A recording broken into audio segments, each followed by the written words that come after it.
Wait, something happened. There we go. Man, I can mess something up fast. All right. I think we're flying solo. Tim and I are today. Chuck is out doing Chuck stuff. But we are here to do whatever we're doing. 57. GM's Tricks of the Trade, 57. All right, good deal. Hearing and seeing is important. Well, that hat does look kind of weird sitting back there. I need to put a face underneath it. So we are actually on 57. Did we miss one recently? Didn't we miss one? I want to get to 60. We need to do 3 really quick. I'll do 3 up this weekend, and then we'll do 3 next week, just to get us up to the 60 point. All very, very good. I assume that you're pushing social now. How's it going, Commander Pete? Well, thank you, DM, for the subscription. Very much appreciated. Let's see. We covered it, I think, but yeah, we are at 300 tricks, though. We did more. That's pretty good. That's a pretty good score so far. And I'm trying to branch out. That's what I did this week, is branch out just a little bit. How's it going, Bake Sauce? And to look at just kind of different stuff. I know we got a lot of responses when we did the book one, and we did a movie. I think it was a movie one. In fact, I think War of Arrows was on the movie list, and that a little graphic there on the whatever that's called. GM Tricks Trade number 1 is from War of Arrows. 57 was a good year. Yeah. Well, things got kind of messed up. We had Egyptium and Keltarum and another title, Nordica, coming in yesterday. They were supposed to come in Tuesday. They emailed and said, here's your tracking numbers coming in, UPS Freight. So we cleared the slate Tuesday for them to come in, and then they didn't. And then they came in on Wednesday, and they didn't just use 2 freights, or 1 freight, they used 2, Estes and UPS, and Estes showed up without warning because I had told UPS to call first and didn't tell Estes because I didn't know Estes was shipping them. So we went down there, and there was Estes, and then, of course, it started raining, so we unloaded the truck and then got that done. And by this point, we've already moved GM's Tricks of the Trade off of Thursday because a good friend of mine, Aldo, was coming in, and blah, blah, blah. It's on Wednesday, and now the trucks aren't here, and blah, blah, blah, blah. And then as soon as we moved it back to Thursday, they called and said the delivery was en route, and of course it started raining, so we unloaded far faster than we normally would have. But yesterday's chaos is over. That's the important thing. That's the most important thing. The chaos from yesterday is over. Yes, they all were pulled off the trucks. We've had to do this it rains a lot in Arkansas, so we are frequently caught with the rain out there. And you just tarp. Of course, they wrap it in plastic. You tarp the pallet, and then you just pull it out from under the tarp. The only thing that it does is it slows it down a little bit, and then you've got to watch the water pooling on the tarp. When you turn the tarp, you got to make sure it doesn't fall into the books themselves. And of course, they're double boxed anyway, so even the little that gets on there, the only thing that gets really, really wet is usually us, because we got to walk back and forth. And it depends on where the driver drops them. Sometimes the driver will drop them right next to the warehouse door. Sometimes not so close. So it just gets a mess. We've only lost 1 load of books, and it was the original printing of the Codex of Erd. We lost almost a pallet full to the rain. Tarp had blown off, unbeknownst to us, and it had been raining for a while, and soaked all of them through. So. But none of that yesterday. The books arrived. I should go get a couple copies. They turned out really, really nice looking books. Very, very, very, very, very happy with them. Egyptium is ready. We got those yesterday. The problem with Egyptium, we've got 2 of the little books to wrap up. We should have those done by early next week, and we can begin shipping very quickly. So I'm hoping by Wednesday or Thursday we're shipping. We're probably going to start shipping the lower levels that don't get those extra books very quickly, and then the higher levels when you get those wrapped up. So those things will be flying out the door here very, very soon, and it should go pretty fast. Once we get it rolling, it'll go pretty fast. When can we get Egyptium? I want to use it with the youth group. So if you back the Kickstarters, you should ship next week or the following week. And as soon as we're about 50% through the Kickstarter, we'll put it up on the website and start selling it that way. And of course, yours will ship. If you're not part of the Kickstarter and you ordered it from the website, it'll ship after the Kickstarter goes. But once half the Kickstarter is rolled out, we're really down to a couple of days of shipping, depending on how many there are. But we should roll these out pretty quick. We've got it down to a science at this point. And like I've pointed out a few times, I've made certain that everything is stocked up ad nauseum. Boxes, tape, labels. We've got probably 6 to 8 months supply of boxes. We've got boxes everywhere, which is good. Well, that's cool that you're playing with the youth group. That's very, very cool. The Egyptian one both of them turned out really, really good. Let me go get them. They turned out really, really good, and I'm loving the content of these things.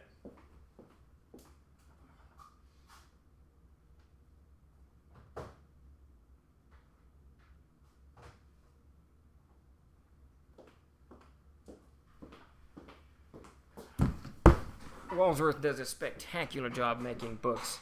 And let's see. So there's Codex Egyptium. I can never remember where my camera is. It just turned out really, really nice. And this one, of course, is going to have the poster. Poster of the Egyptian mythos in it. Super excited about that. And it's just kind of tacked in the back. Of course, I've messed this one up. I think this one's going to become my personal copy because it just untacked. So it's easy to remove. And then Codex Keltarum, of course, the second printing of this guy here. Both of them turned out fantastic books. Super excited about these things. I see. Oops! I just realized I missed. Yeah. Like I said, they'll roll out very, very soon, and we'll get them on the storefront. It's actually one of our major sellers, particularly when we bundle them all together. People really like that Mythos series, so I'm anxious to get that. And we haven't been able to do that since Keltarum went out of print. First printing went out of print, so we'll get all of that fixed very, very soon. I snagged a bunch of the culture PDFs in the recent sale. Very cool. Yeah, those things they're really good books. They're filled with. Brian did a fantastic job. We're going to kind of, as we reprint each one, we're going to go back in and clean up a little bit of stuff in the formatting that I wasn't real happy with. It got formatted a little bit away from the way I had envisioned the series. That took the focus, made the focus more game-oriented, and I wanted the focus to be more mythos-oriented. That was really where I wanted it to land. So we're going to fix all that. We fixed it in these two, and Nordica's up next. I believe we got to fix. I'm missing something. Oh, I guess he just turned over the Korean and Chinese one. So those will, once we put them together, they'll be in the same kind of format that these are. Super, super happy these things have landed and are back in print or in print. Very, very cool. I'm not sure about the soon side. Nordica, yes, probably late this year is my guess. Early next year, and for the other three, probably next year would be my guess. They sell really well. Interestingly, sales on that line slow when one is out of print. In this case, Keltarum. So it'll pick right back up is my guess. So probably next year would be my guess, and that's when we'll do the kind of revamp them. And there's quite a bit of stuff I want to have added to the Roman and Greek one. I almost want to split those in two, but I don't know that we're gonna go that route. How's it going, Retro Gamer? Nice, see if I can order and consolidate shipping with some other future. Yeah, that's the best way to do it, Commander. Once you get shipping overseas is very tricky, but if you get over £4, that's where you want to land it, because your price isn't going to go up until you get to so if you're below £4, it's going to be like $50 or $60. But if you get to £4, 4 or 5, 4.5, something like that, it kind of levels out until you get to £18 to £20. And at that point, it gets to about 150. But at £4 to like 12 or 15 or so, I can't remember the exact numbers are. You keep it at about 70. So it becomes worthwhile to order more if it's shipping overseas. And we've looked at doing the POD stuff overseas. I'm just not real happy with the quality. The quality of most PODs is just not that good. That's just all there's to it, and I don't want to sell books to you guys that open and fall apart. That's nobody wants that at all. Let's see. When I saw the stream was up, I literally dropped an Ex-Dio album from about Caligula. Nice. £4 is what the bus costs. There you go. Pounds. Yeah, interestingly, I saw somewhere in one of my kids' school books, they're calling what I call the American Standard System, which is just our measurements over here, 3/4 inch, 4/4, whatever, 1/4 inch, whatever, blah, blah, blah. They call it the imperial system in many of the books now, which is really funny, because we never had an empire. I get it, but the English had an empire. We never really did. We still use pounds and all of that goobly-goop. Do they still use stone in England? Is that a thing? That would be cool if you did. You really should. Just because it's cool. Forget the world everybody being on the metric system. Who cares? Stone is a weight, but do you still use it? I know it's a weight, but do you still use it, Peter? That's the question. One stone is like 20 pounds. But do people come up and say, I weigh 4 stones? Excellent. See? I love it. That is the way it should be. The doctors use it. That is awesome. That is pure awesome. Does stone have an actual weight? I mean, is it like 20.24 pounds or something like that? Or is it just kind of a grab all? Ireland used stone in common discourse. Now it's a bit more mixed. It's exactly 20 pounds. That is freaking awesome. So I'm like, what am I? I'm like 160 pounds. How many stone would that be? 8 stone? Probably more than 160 pounds, sadly. So that's all. So what happens if you're like 8.5 stone? Would that be a thing? How would that? That is just pure awesome. And this is, what is the length? An arm or something? I can't remember. It's just been too long. Yeah. How do you do fractions? No, it's 14 pounds. Okay, so I'm more than 6'8" stone or whatever I said. From Wiki, the stone or stone weight is an English and imperial unit of mass now equal to 6.30. I don't know what a kilogram is. I don't know. Is it a pound? I don't know what's going on. They use metrics. It drives the math challenge. Got no time for the metric system. You need to use more complicated systems of measurement to help train the brain. That's what it is. You want it to be complicated so your brain has to work all the time. Don't make it easy. Don't make life easy. It's great. I need to start weighing myself in stones. There you go, Retro. That's our great idea. I'm only 4 stones, man. That's great. 2.2 American pounds in a kilogram. So it's 12. So it's like 12 to 14 pounds, roughly, somewhere around there. That's very cool. No, numbers are hell. Yeah, there you go. 2.4 centimeters to an inch. What were we talking about? Wife and I talking about. So we were looking at a 3D printer, and it said it was all the specs were coming at us in millimeters, and we couldn't figure out. We're like, my wife's pretty good with math, so yeah, it was just confusing. It confused us, old Arkansas brains. I teach science, so I have to deal with American to metric conversions all the time. I'll bet you do. Well, the interesting thing is, it's one of those things, shit or get off the pot. Americans started going metric somewhere in the 70s, I think, but never did go metric. So frequently we have American Standard and metric used at the same time, and it's just it's just madness. Yeah, interesting, Peter, that foreign book metric caused some problems for TLG early on because we printed in Canada at the very beginning. We used Quebecor and I can't remember who the other company was, but because they used the metric systems, our books came out. Now I cannot remember. I'm going to muck this up. But they either came out slightly larger, or I think it was slightly smaller than we expected, smaller than 8.5 by 11, and it was I guess it was the metric system conversion. I don't know. A long time gone. There are 2 types of nations: those that use the metric system, those that landed man on the moon. that reminds me. So there's the show Archer, which is a cartoon. Great. If you haven't seen it, definitely go check it out. But and there's a scene in it where they're talking about the metric system, and the one character says to Archer, the United States is the only country besides Borneo and one other country, I can't remember what it is, that uses the metric system. And then Archer says, he says something like, well, you wouldn't have thought that. And she's like, yeah, you wouldn't have thought that. And he goes, you wouldn't have thought those countries were being so progressive. It was so funny, or whatever he says. It was just absolutely hilarious. Absolutely love it. First Mars rover crashed because someone bought the metric converter. That's just wrong. Is that the paper size A4? I can't remember what. I can't remember now.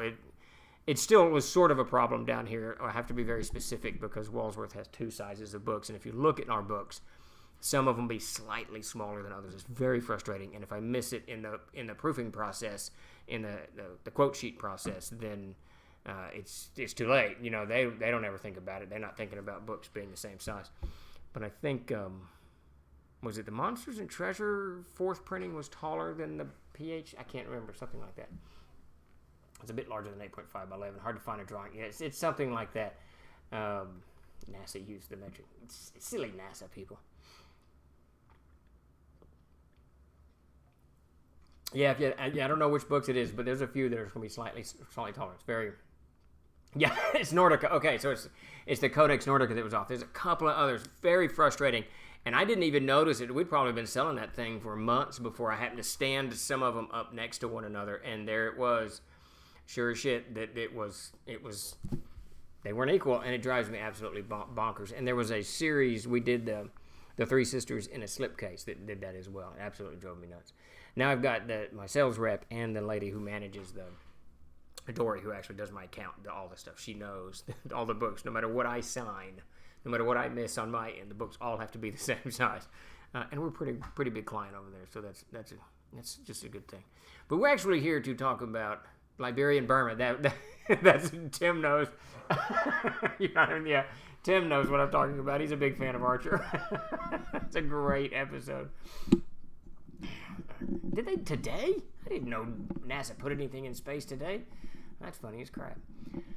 My Player's Guide to the Haunted Highlands leather edition is a bit taller too. It is the same as See, there's a few of them that slipped past me, and it's one of the it's either the Monsters or the Player's Handbook, and I think it's the Monster book, 4th printing, 5th printing. I bet you it's the 5th printing. It might be this. I don't know. I can't remember. It's one of them. I have to check that out. I completely missed that they were doing something. Mars in February. Oh, that's cool. We need to be doing more space stuff. More space stuff is a good thing. The more we throw up there and figure out what's going on, that's where we need to be. But today we are actually here to do GM's Tricks of the Trade number 57, which is weapons GMs forget to use, which is really kind of that's an assumption on my part. People may be using these weapons all the time. That's an unfair assumption. More dirigibles on Mars, less helicopters. There you go.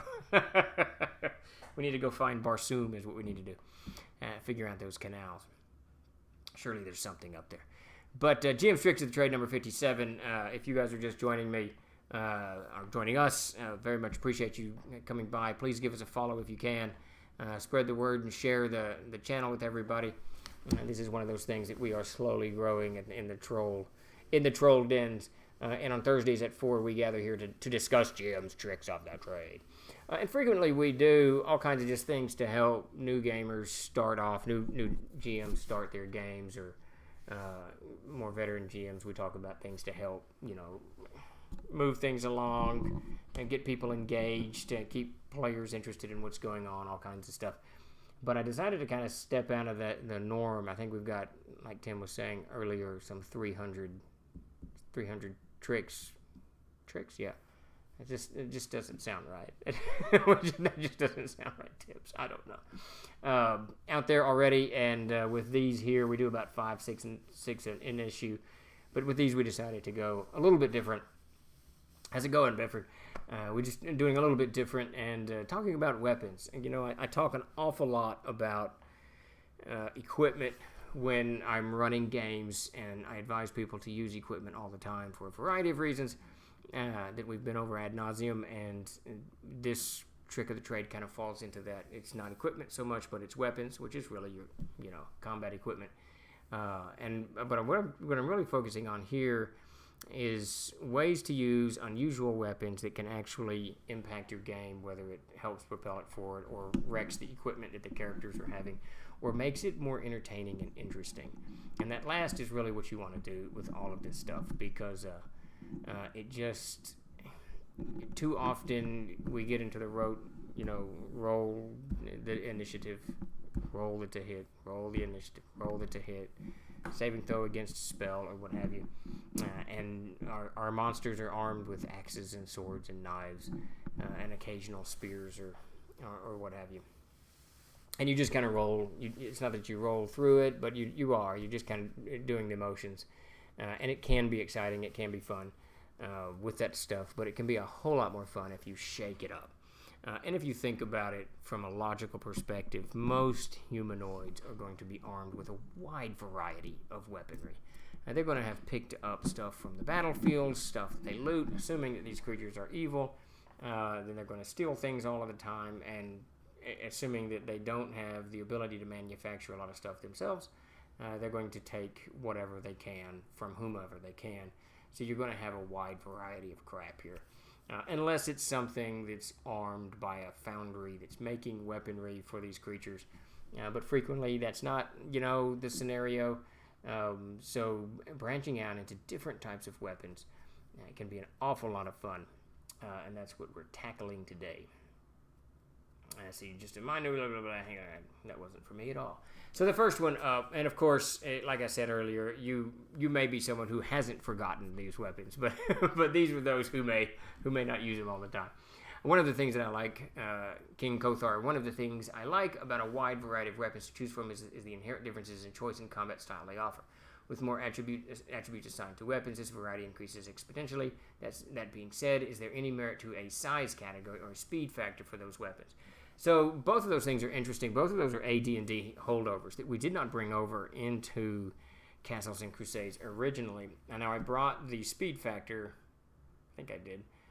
It's a speed factor into. No, I didn't. It's the bonus factor. I don't think I brought the speed factor into the Adventurer's Backpack. But the thing about those rule sets, the speed factor made an awful lot of. No, I did not do a speed factor. All I did was armor bonus in the Adventurer's Backpack. The speed factor is very realistic. It is an extraordinarily realistic, addition to any kind of battle. If you're swinging a heavy battle axe against someone who's swinging a dagger, conceivably you could stab that dagger 2 or 3 times, before they can get one good swing in at you. Now, that said, battles are very, very fluid, and it's difficult to just say that people are just doing these one motions against one another.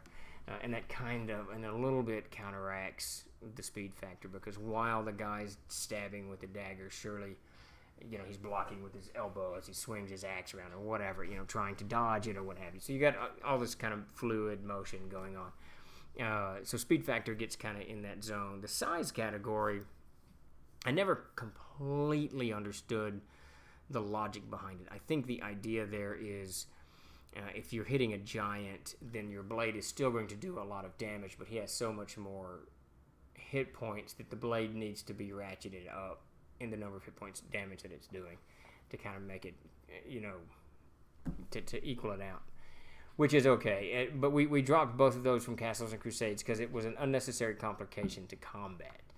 And one of the things that we push very, very hard in C&C, and this is why I would say size category and speed factor aren't necessary, is you really do want, like you said in the first part of your question there, you really want variety and all kind of choice, right? You just want different stuff. That said, you don't want stuff that bogs the game down where you have to stop and go look it up and understand the nature of the weapon and, bring in rules and all. As soon as you do that, it's going to slow your combat down. And if you've got 7 or 8 monsters doing that and 3 or 4 or 5 players doing that, then you're just going to kind of slow everything down. And that's what we found even with the armor class bonus to hit, it just, because you have to stop, you have to go read it, and it just kind of slowed the whole mess down.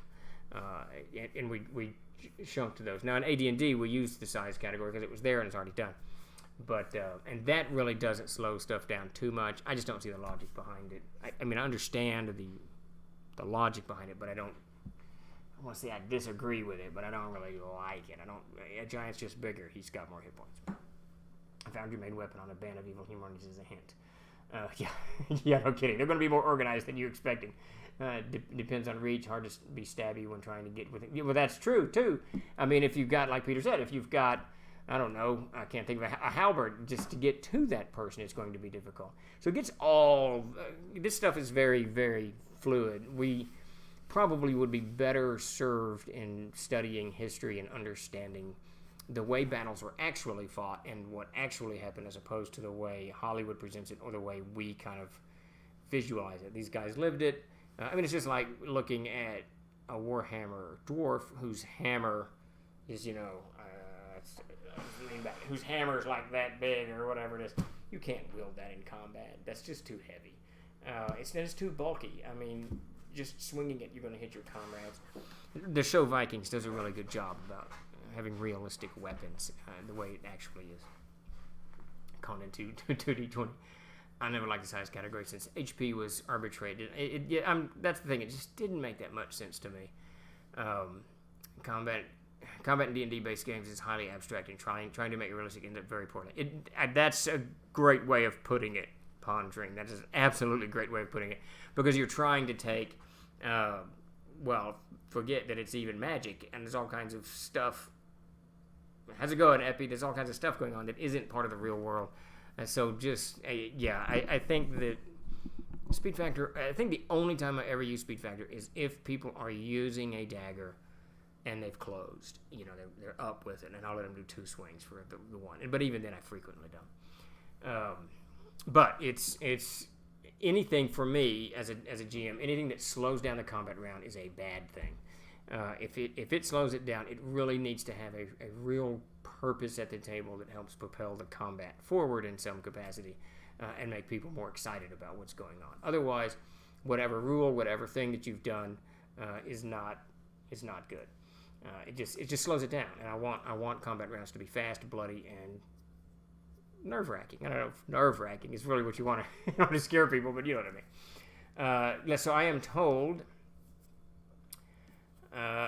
Tim wanted me to mention that next Tuesday's AMA will have a $50 gift raffle if we get 50 people in the show. So next week, when we do AMA, which will be Tuesday at 4 o'clock, we will do a $50 gift raffle if we get 50 people in the stream. So let everybody know about next Tuesday to join us for, Ask Me Anything. And those are always if you haven't joined us for that, it's really fun. We're all just, BSing and talking about all kinds of, I think mostly we talk about movies. I think that's where we mostly end up talking about that and Old Heavy Metal and Epic Magazine for some strange reason. But, so come by next week, join us next week, and we're going to be doing a $50 gift raffle. All right, so let's dive in. So I think one of the weapons that I think gets forgotten frequently is the arrow. Just the simple bow and arrow. I do it too frequently. It's a fantastic weapon. It's a very useful weapon, and it's a weapon that can hound and irritate players to no extent, especially when they get wounded or their equipment gets kind of gummed up with arrows stuck into it. Their shield is too heavy, becomes ungainly. An arrow gets lodged into their helm or their greave or what have you. It's just something that you can do to kind of curb the players a little bit, muck their equipment up a little bit, and they can't actually strike the enemy immediately. And it just creates, it gives you kind of a cool reach weapon, but it also creates a little bit of frustration, a little bit of angst that they're having to fight something from far away. And even so much as to have the archer shoot 2 or 3 rounds and then fall back, shoot 2 or 3 rounds, fall back, this type of stuff, trying to keep himself in the battle without getting killed. So arrows, I also think players do not use bow and arrows nearly enough. I can't count the number of combats that I've run that archers, as my monsters are approaching, the players could have gotten, if 2 of them had bows, could have gotten 6 or 8 arrows. And it doesn't matter if they're on a range. Who gives a crap? An arrow's 1 silver piece. Take the shot. Now, you might roll a natural 20, but very frequently they don't use their missile weapons. And arrows are one of the most exciting and most effective missile weapons. Now, I strongly encourage you to use it as a GM. Definitely give some of your humanoids some bow and arrows. My favorite bow and arrow that I give, when I play a gnoll, I have them use great bows. And these huge bows, they're so large that the gnolls have to strap them to their feet to pull them back. They lay on their backs, and one of them will load, and then the other one shoots, and it does 2 to 8 points of damage. Huge amount of damage. And for a 3rd or 4th level character, that can be very deadly. So anytime that my group knows when they're low level and they see a gnoll deploying, they know there's going to be a gnoll bow. They know it's coming their way. So it just creates this whole tension about it. It's very cool. Don't ever forget the bow and the arrow. And plug in again for the 912th time that movie. You can see the little still from it in this frame. It's called War of Arrows. Fantastic movie. Definitely check it out if you can. I've been in games where you could see an hour or more for a combat round. D&D 3.5 was a big... Yeah, that was really Decimus. That was really what... It soured me. That's not the right word, but it drove me out of the 3 and 3.5 range. It was just too much. We had some kind of second-level characters that took 45 minutes to kill a griffin or something. It is just too long. Heads off to create 49 spare Twitch accounts. There you go. We can do it. I think we were getting over 40 last week, or this week, I suppose. Let's do it. Let's spread the word, and I'll get even better. I never post these things up on my own social media. I wait, and Chuck does it, but I need to be doing it all day on Tuesday, so I'll do my part and try to get more people in and see if we can't make something happen. Like pulling the arrow out. Yeah, absolutely. So those are the things that are cool about arrows. I love the cinematic look when someone has a shield and there's 3 or 4 arrows in it. I absolutely love it. And the reality of that is those 3 or 4 arrows are going to be obnoxious. They're going to get hung on things, break on things, and in time, not really weigh that much, but it's going to unbalance your arm a little bit because you've got arrows stuck in your shield. It's just, the bow and arrow is just a cool weapon. Strongly recommend it all the time. How would you handle a volley? Is raising a shield enough to protect you, or is some saving throw in order? Is it an area effect or an attack roll? I'll roll for each individual shooting. So if I have like 10 orcs shooting, I'll roll 10 d20, and it'll rain on them. But now if they take, and this is where my players have kind of learned how to play against me or with me or whatever, however you want to put it. If they take their round to hold their shield up, then really, if the shield is large, it's probably going to cover most of their body, maybe not their feet. Their really most exposed part is going to be the arm if the arrow can go through the shield. So I'll give them like a +4 or +6 because they're taking their round to actively create, to use their shield to actively create cover. And it just is harder for me to hit them. And that's which brings the arrow into it even more because now I'm making, with this, we're creating this kind of realistic scenario, realistic reactions where they're taking active defenses against these things and their round is eaten up as opposed to doing X, Y, or C. I'll just add AC to it, and that's what keeps it simple. I don't have to do saving throws or anything like that. I just give them a bonus 4 or 6 AC depending on what kind of shield they have, and move on. And of course, once you give them a bonus 4 AC, it's going to be really hard to hit them. I mean, especially if you're shooting with orcs. Speaking of heavy metal, there's a current Humble Bundle with Publisher Humanoids from Publisher Humanoids. Are they doing heavy metal again? I think that's still in print actually. So we need to check that out. Does it look good, Big Sauce? We got a current Humble Bundle from Publisher. Oh, I was thinking Kickstarter. No. Oh yeah. So check out the Humble Bundle with humanoids in there. Very cool. All kinds of orcs and stuff like that. I assume, and I'm assuming it's probably D&D, but maybe it's system free. System neutral, as they say. Do you give any penalty for firing into melee? Yes. So what I do that all the time. So if you're a player and you've got a bow and you're shooting into a group of player characters and orcs fighting, I will tell you, depending on how many are in there, but it's generally, if you roll a 1, 2, or a 3, you're going to have to roll again to hit the player, and that'll be against the player's AC. So if Bob is standing in front of you and you're trying to shoot around him and hit the orc, you're going to shoot against Bob with no dexterity or shield, and just his whatever back armor he's got on. And frequently they hit each other. But if they can take the damage, they take the damage. But otherwise, and frequently they shoot anyways. They don't care.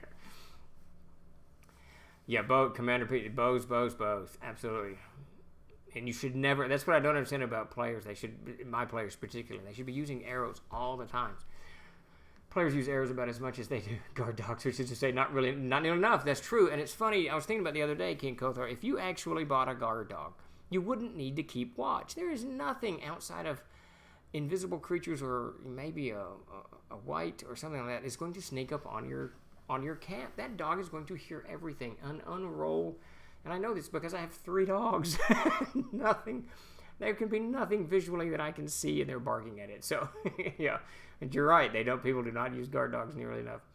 Have you ever tried your hand at archery, Steve? It's great fun. I have, actually. I took a class long ago when I was in college. But even beyond that, I have a 35-pound recurve bow, and it's really I really like shooting that bow. Now, I've shot a compound bow. Didn't like it so much. I feel as if when you're pulling that, when you get the pull all the way back, you know, when it gives suddenly, and you pull it and suddenly it gives, and the arrow's not ready to go. I don't like that feeling. But the recurve bow, I don't know. It's very, very, very much like recurve bows. All right, I've missed all kinds of stuff here. Blah blah blah blah blah. Who subbed? Blazing Ice, thanks for the sub. Very much appreciated. King, guard dogs, I never thought of getting with it. Yeah, all parties should have guard dogs. Nice rule of the arrow that's going. Yeah, I absolutely shoot your allow your players to shoot each other. And they get to roll twice, so it makes it even fun, right? They roll once, they roll a two, and now you get to roll again to see if you shot Todd in the back. It's like a samurai woodblock print, feathered within it with arrows. It's a bunch of old comics, the French. Oh, very cool. All right, yeah, so that might be worth it. Baked Sauce. So the Humble Bundle has a bunch of French heavy metal. Check it out. So go to Humble Bundle and check it out. Put up a link if you can snag one, Baked Sauce. That's cool. But you require their action use for using the shield for cover. If so, then that helps move the game along as well. Yeah, if they are actively... Now, you've got the shield, and it's a +1 AC and CNC. Now, I'm sure it's different in other games, but if you stop and you hold that shield up and you want to protect yourself against the volley, then that's an action, and you should get more for it.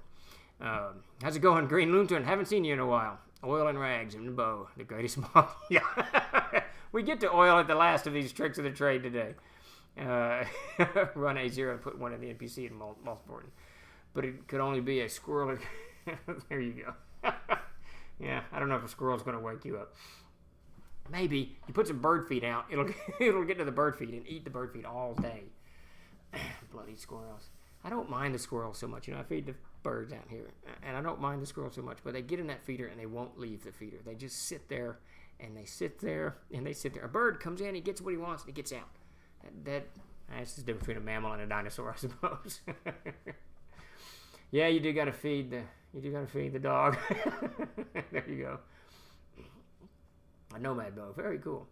Look out, boys! It's my Friday night. I'm watching Troll Talk, and I'm about 3 Diet Dr Peppers with a nip of something deep. There you go. A nice flat bow. I prefer shooting traditional, no sights, weights, etc. Just the bow, the arrow. Yeah, it's cool. There's just something about it, and that recurve is nice. I don't know. There's just something about an arrow where you feel you're part of it. Yeah, I don't know. It's just a good. Arrows are just good. I'm not a great shot with it. I'm not an expert archer, but I'm not bad, and it's just fun. And it's an inexpensive. Once you bought your bow, it's an inexpensive hobby. It's not like, like if you're shooting firearms, that's an expensive hobby. Ammunition is expensive, and it's not getting any cheaper. So the arrows, you can go pluck the arrows out and use them again. Okay. So Baked Sauce has put this Humble Bundle up, but it is heavy metal stuff, so it is not safe for work. So be careful. I've discovered that if I put corn down at the bottom of the feeder, they don't. Yeah, I've been trying that. I've been throwing corn down, and they get down. But Tim, I've complained about this one squirrel quite a bit. There's a little bitty guy. He gets into that feeder, and he won't move until I am 18 inches. I can walk right on top of that squirrel. And he does this, I swear to goodness, he's like some Olympic pole vaulter. He does this huge leap to the tree that's, I don't know, 8 feet? It's probably 8 feet to a branch where he can grab. He's in there right now. I'm looking at him right now. And he does this giant leap. I don't know. He's like a demigod of squirrels. I have no idea. That dude is fearless, and he's always in that damn feeder. But there you go. How's it going? 42 data squirrels. We're talking about squirrels right now. Inexpensive. Yeah. Well, arrows do break, and heads are kind of expensive, but you can reuse them if you want. I think it's time to make yeah, he is an honorary bird. If he would just get out of the feeder. And I know if I put another feeder up, there's just going to be another squirrel in it. And welcome to Bird Talk with Stephen Chennault. Yeah, there you go. Today's topic is squirrels and practical ways to prevent their meddling. Yeah, I actually got, and I hate to say this, but I wanted to run them off. I got a pellet gun, and I shot just one with a pellet. I didn't want to hurt him. I didn't want to kill him. I just wanted to run him off, and I shot him in the leg. And you don't ever hear squirrels. They only make noise if something's threatening them or they're fighting each other. Otherwise, they're pretty quiet animals. But this guy squealed, and then he stood there for like a solid 10 seconds, and then he just kind of limped off. It was the saddest thing I've ever seen. I thought, I'm not doing that anymore. That's why my dad always said, kill it or don't kill it. Don't hurt it. So, I stopped with that. And they can just, I'll run them off. Otherwise, I'll throw an empty Dr. Pepper can at them, and hopefully they'll scatter. But I'm not going to hurt any little squirrels and watch them limp away. It was like he was an old man going, as he just walked away. It was sad. So the squirrels get a pass. He earned it for all of them. His suffering earned all of them a good pass on that. All right, so my next favorite weapon is the crowbill. This is probably my actual favorite weapon. If I'm playing a character in your game, I'm almost definitely going to have a crowbill, mainly because I like saying crowbill. I honestly don't know where I got the name. I know I picked it up in a historical text somewhere, but I think it's basically just a warhammer. I don't think that the crowbill is something spectacularly new and different. I'm relatively certain it's a warhammer. I've only seen it used once, and I don't know what book that was, so I don't even know where the reference is. But I absolutely love the concept behind the warhammer. It's so different than what we think. It not only does it do huge bludgeon damage, it can break bones, it can bend armor, and I love doing things like the Beck Corbin's going to be the long warhammer. I absolutely love the idea, if someone's wearing a plate mail, the warhammer smashes into that breastplate, and I do this all the time. If I get a good score against them, sometimes I'll defer damage. I won't do any damage, but their breastplate will bend in, pinch against their chest, and cause a labored breathing. So from now on, until you get your armor fixed, you have a -1 on your constitution, or something like that, just because they can't get a full breath. I do stuff like that all the time, and the warhammer is perfect for that. The other side to it, if you're using the crowbill side of it and you embed that into the plate mail, it gets stuck. You slay the orc, crowbill stuck in you, and much like the arrows in your shield, now you've got a crowbill stuck into your plate mail, or tangled up in your chain, or whatever it is, and they're going to have to stop and either get that out or use it or it's going to become an impediment to their motions, and they get a minus this, minus that. But at the end of the day, the name is Old French for Raven's Beak. I wonder if that's Decimus. I wonder if that's where if there was a relation in whatever I was reading from Ravensbeak to Crowbill. That's not far. That's actually very near Crow Ravenbeak Bill. That's interesting. I wish I could tell you where I read that, but that's probably and maybe even a mistranslation of the old French word, that someone translated it into Crowbill as opposed to Ravensbeak. That's interesting. That's good to know that I didn't just make this word up, and have been applying it and misusing it all of these times. So we're going to go with Decimus's ruling here that I'm using the Old French interpretation, or the English interpretation of Old French. Love it. We're going to do that. Hey, Last Laugh, how's it going? And thanks for the subscription. Very, very much appreciated. How's it going out there in Colorado ways? I've picked up a little Latin thanks to gaming. Clue is my handle. Yes. Well, Latin is a cool language. I took it back in 7th grade or something. I don't know. Just enough to kind of have a vague idea that it's a cool language. So, yeah. And even your name there, and I've been saying, so it's Decimus Observavit. Man, I'm horrible with that stuff. But it's just cool. Latin's just cool. Hot and elevated. Well, it's hot and flat here, so there you go. Yeah, so absolutely, 10th observer. There you go. Very cool. I never would have connected that. Decimus should be 10, right? King Kothar. So most pikes came into use in the early Renaissance, including the crowbill, when heavily armored footmen were fighting other heavily armored footmen. Some of the men would be armed with axes, swords, or clubs, and they would disarm and knock down their opponent. And another man armed with a bill would puncture their armor and kill them outright, so that the swordsman could continue to fight the front lines of the enemy. Oh, very interesting. So the crowbill actually is a Lucerne hammer more than a war hammer, which is cool. Though I like the idea of it being one-handed a little better than two-handed. I do like that. And the horseman's pick, all of these things, and that's the funny thing about a lot of these weapons. Davis and I talk about this a lot. Anytime there's a new defense built, or a new weapon made, since we first picked up clubs way back, last week, someone else figured out a way to defend against that, and it has been, it's been that way since the time immemorial. And the crowbill is a perfect example. Lucerne hammer, whatever you want to call it, a horseman's pick is the perfect example of that. because here's the armor's getting thicker. It's harder to get through. It's not easy to penetrate, bend, or what have you. So this is what we're going to do. We're going to drop the sword and we're going to use this. The Justice Dog. There you go. That's right. What do you think of my Fauschur Glaive? His arm build work. Got 14 different ends and points to the whole thing. You can do it 2 ends or something. There you go. I'm sure somewhere someone tried that and it just didn't work. There was too many things. If you look somewhere, Davis had this book. It was a great book that had all of these medieval inventions that never came to muster. That they tried and it didn't work. It's really kind of cool because people are sitting around all the time trying to think up things, and probably 5 out of 6 things don't work. So the dustbin of history, as they will. But that's a nice.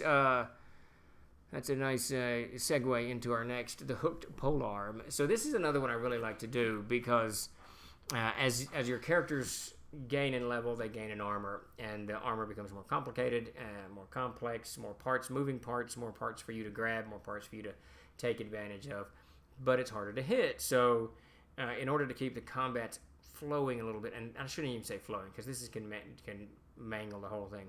In order to keep the combats more interesting, I frequently will have polearms on the field that have the hook on them in some capacity that allow them to swing forward, grab the armor, and yank the individual back. And even if they aren't able to pull the individual down and knock them to the ground, and they slay the orc that's doing it, or the gnoll or bugbear or whatever it is, now they've got this polearm tangled up in their armor, and they got to get it. They got to take a moment either to break the haft or pull it out, or what have you. So the polearm, and in this case we've got the hooked polearm up here, is just a fun weapon to do that with. It's just really cool. And if you try to envision this, the way this plays out is this group of 40 orcs are coming at you. They're not all pulling swords out. They're carrying this, cavalcade of weaponry with them, bows and crossbows and hooked polearms and fauchered forks and fauchered glaive, goose-arm bill forks, and all of this stuff, crow bills and what have you. And it's just this mess coming at you. And each individual round is going to be a little bit different than the last round. Just lots of fun.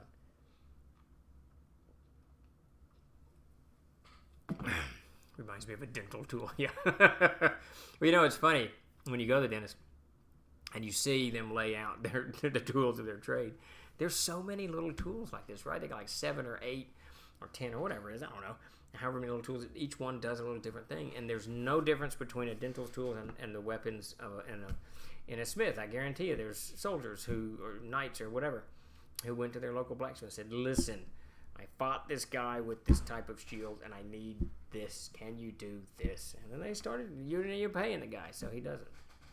All kinds of crazy weapons.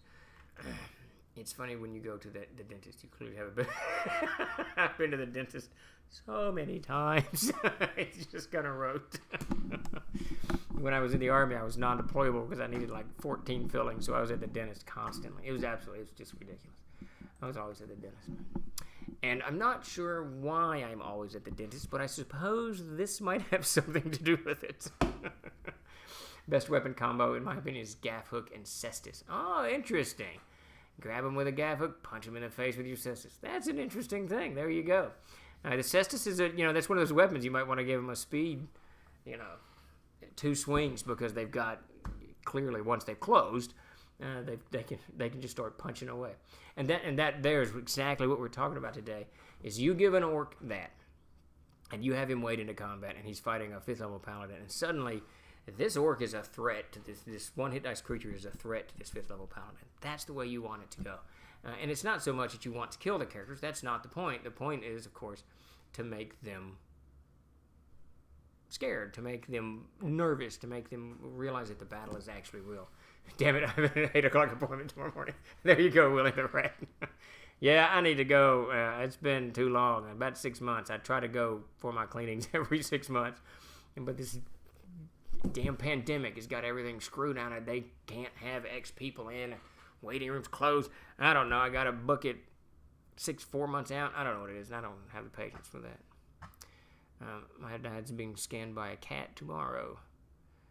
How's he doing? But not for the dentist, surely. Oh, wait a minute. What am I doing here? Okay. Oh wait, we're still doing GM's tricks of the trade. So on as we're spinning out of time. So this one is one I only discovered about a year ago, and I think I pissed everyone off at the table. Oh yeah, no, Bloodwild, that would be horrible. No. No. I remember when I was young, they gave me laughing gas, and that's all they gave me. It's the new thing. This is 70, whatever. The new thing, and this will knock you completely out. You won't feel anything. And I don't think I had a tooth extraction. I think I had a feeling. I think that's what it was. But the holy shiza, that did not knock me out at all. And it didn't make anything numb. And he gave me that stuff, and I felt loopy a little bit. I remember it like it was yesterday. And in comes those drills, and it was the next 45 minutes of me squeezing armchairs and trying not to buck crazy out of that because it hurts so much. That was bad. So being allergic to anesthetic that's not cool, man. That's just not cool. I love that stuff because they put that numbing gel on it now, right? And your gum gets numb, and then they stick the needle in. You hardly even feel the needle anymore. It's just great. Modern dentistry is much better than 1970s dentistry. He just ruins that 17 Charisma Paladin's face with it. There you go. You pull him in, and you start raining blows into it. And it'll keep it interesting. It'll keep it very exciting. There is no doubt about it. Just hope your dentist doesn't numb the wrong side. Yeah, that would not be good. That would be horrible. That would be absolutely horrible. So anyway, this man catcher I discovered about a year ago. I started using it. And it really, I can't remember who it was. It was probably Todd, that just infuriated because of the humanoid. It wasn't an orc, but I don't know what it was. When it put the man catcher around his neck, pulled, and I rolled whatever, and he fell his dex, and he hit the ground. He was so angry. He was so angry because then he can't even get to the guy. Right, you're the guy's holding him, and you can't close. It was absolutely fantastic. So, don't forget the man catcher when you're fielding your troops against your characters. It's an absolutely fun weapon. Definitely do it.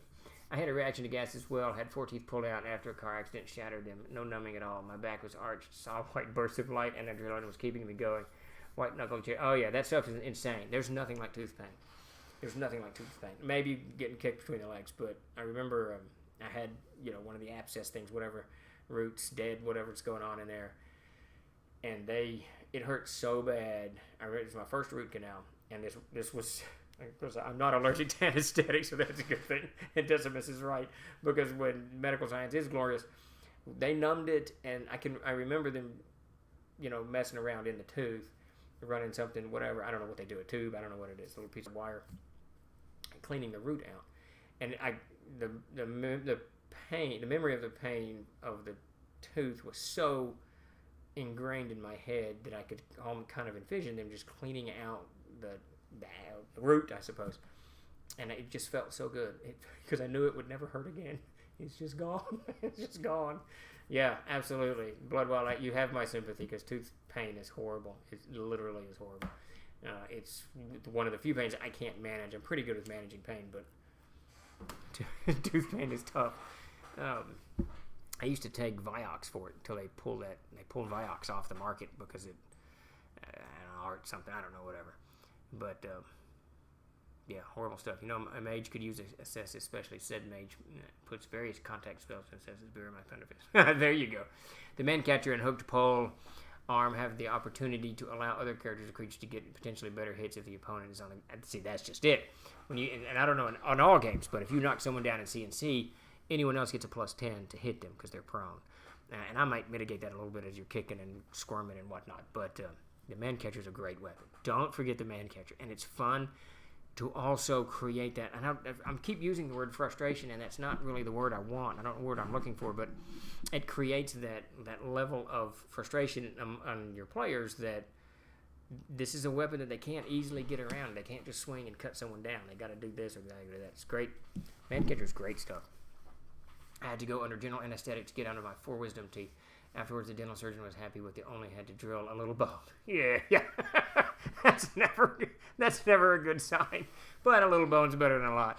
Yeah, I remember my wisdom teeth. When I had those pulled, I was one of those. I religiously did not eat anything for about 36 hours. I did not take a bite of food because about a year before, my wife had gotten dry socket, mainly because I had the flu, the real flu, not. But, it was a real. I was laid up. That was 3 days I don't remember. She had to take care of me, and we had 2 babies at the time, and she had a wisdom teeth out in the middle of all that, and she ended up getting dry sockets. And a friend of mine, I can't remember who it was it Mac? Someone else got dry sockets. And the misery that they went through for many, many days after that, it left an impression, clearly, because, man, when I had my wisdom teeth out, 36 hours, easy, I did not eat a drop of food. Nothing went into my mouth. It was crazy. Never good. I better get proper credit. Darn it, King, I missed that comment. You're on fire tonight. There you go. Yeah, there you go. Yeah, no wisdom teeth. No wisdom teeth. You don't understand the whole wisdom teeth thing. Why are we still growing wisdom teeth? It's crazy. So anyway, so on to our last one. So this, I think someone mentioned, yeah, there we go, Bloodwild. Characters are all the time getting flasks of oil and throwing it at monsters and trying to set them on fire. We'll just turn the tables on them and do the same thing.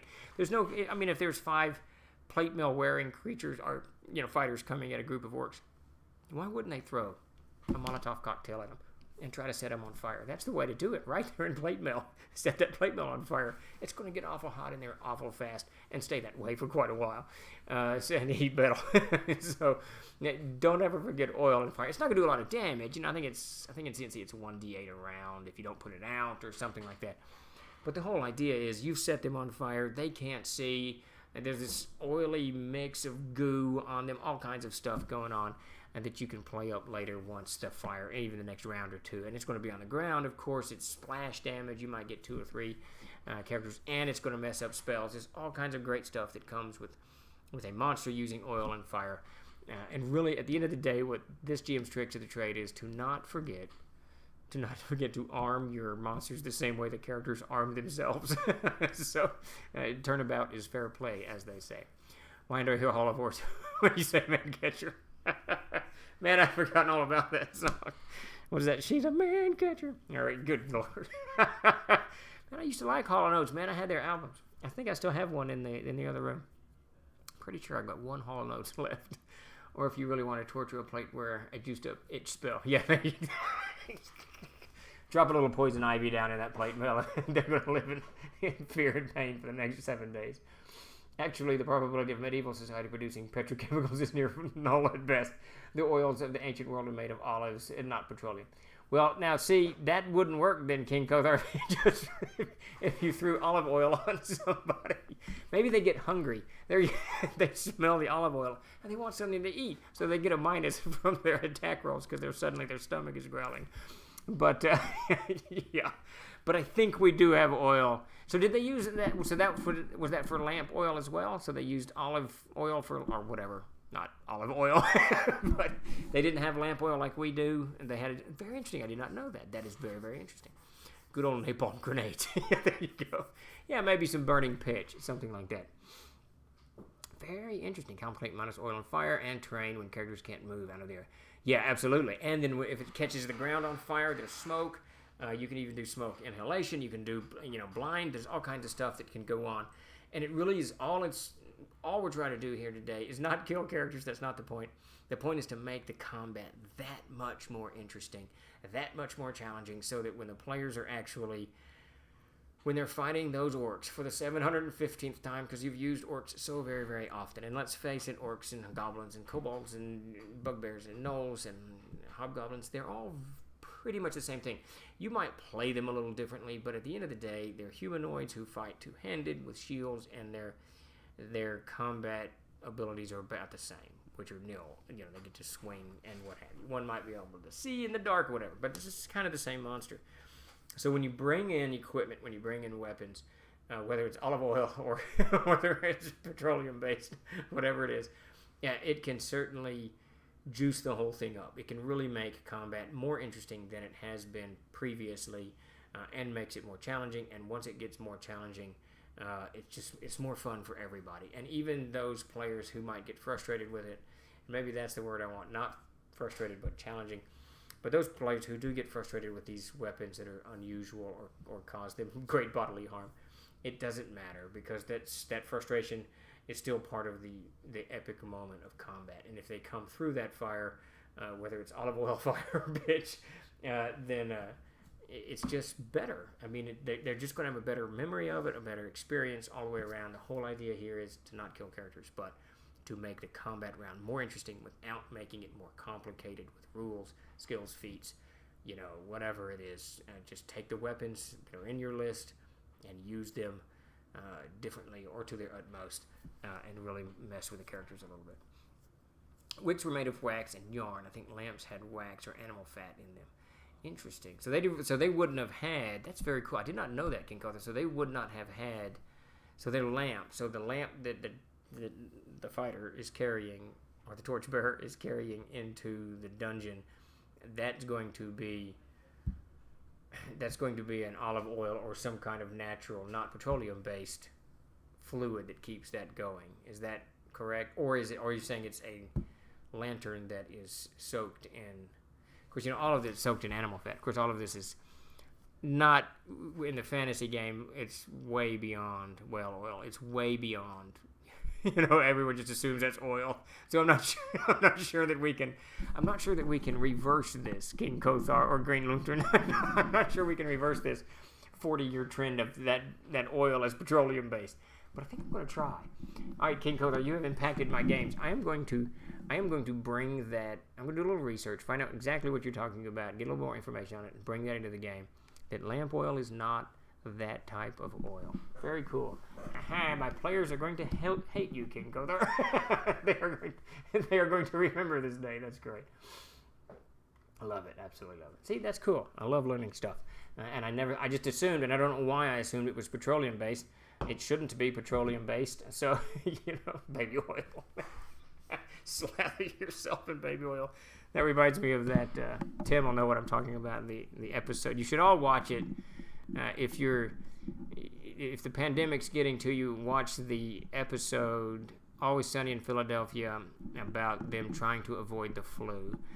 And there's a scene in it when Frank Reynolds, played by Danny DeVito, is just completely covered in hand sanitizer from head to toe, and he's slithering across the floor trying to keep himself pure. It's just, go watch this shit. It gets a little vulgar, Always Sunny in Philadelphia, and it can be kind of rough. So if you have a gentle soul, avoid it. But otherwise, just Decimus knows what I'm talking about. Go check out the episode that I think it's season 5 or 6. I can't remember. 7 or 8, I don't know. Check out the episode where they're trying to avoid the flu. They quarantine the bar. It's fantastic. Torches were coated pitch. It's like a black rubbery tar. Torches were thick with black smoke and were really only used in sieges. It's very interesting. Toss a flask and then make a massage check. There you go. That's the way. That's the way to do it. Suddenly, the role-playing game community is completely changed. Baby whale oil. Absolutely love it. Olive oil wouldn't burn at all. That's just funny. Also, it'll be whatever you want, unless you're doing prehistoric action. Yeah, absolutely. 42 Data's got the point. I mean, if you want the oil to be petroleum-based, there's no reason that in a magical world, a world driven by that it wouldn't be petroleum-based, right? Or that it wouldn't be some kind of flammable fluid that they've concocted somewhere. Yeah, absolutely. You should always do what you want it to be, without a doubt. But I got to say, 42, I do like the idea of someone getting hit with baby oil fat for make your massage check. That's too much. All right. Danny DeVito and baby oil is not nearly as interesting as hammer-wielding magical ghosts. Well, yeah, that's true. I'll give you that, Peter, but you should watch the show. The episode alone, its punchline is more than worth it. Definitely check it out. It's just a lot of fun. I absolutely love Always Sunny in Philadelphia. Search results featured snippet from the web whale oil, also called train oil. Any oil derived from any species of whale, including sperm oil from sperm whales, train oil from baleen whales, and melon oil from small-toothed whales. From the 16th century to the 19th century, whale oil was used principally as lamp oil and for producing soap. There you go. So that's probably... So did they had lanterns back in 900? Was a lantern a thing in 900? Yeah, you could use dragon ichor, fire beetle juice, the holy water of fire. Yeah, there's all kind of... Yeah. King Kothar, you're right. I mean, that makes 42's point. Yeah, anything. It's a magical world. You don't need to be stuck with Exxon, or whoever at Texaco or BP or whatever, or Slow. But it's a game. It will burn. Now, Green Lantern Davis, if he was here, he would say everything burns if you get the fire hot enough. So there you go. And it pretty much does. We pretty much burn all kinds of stuff. There you go. Yeah, the Egyptians and the Sumerians, I think we discovered, had batteries. Flammable soap, bring new meaning. There you go. That we need a whole new source book for all of the RPGs in fire. That's going to be the name of the source book. Yeah, where to get your lamp oil. All right, we're a little overdue. It's past 5. Everybody, thank you all for showing up. Very, very much appreciate it. We will be back next. I will be back next Tuesday at 4 for Ask Me Anything, and we'll be doing a $50 giveaway if we get 50 people in. So spread the word, let everybody know, get your friends and family in, or make, like Commander Pete, a whole bunch of fake Twitch accounts, whatever it is. Let's get the numbers over to 50, and we'll throw this thing out there and make it happen. This was a great stream. Yeah, I thoroughly enjoyed it, Pete. Super, super fun. All right, guys, I'm off to do whatever it is that I'm going to do tonight. Looks like we've got rain coming in. And we will talk to you guys on Tuesday. Thanks a lot, Blood Wild, Ultra Magnus, Green Lantern, everybody. Y'all have a great evening and have a great weekend. Stay safe out there and all of that mess. And we will see you next Tuesday. All right, tallow candles were used for centuries. There you go. Throw the baby oil at them and a tallow candle. You should be good. All right. Later, everybody.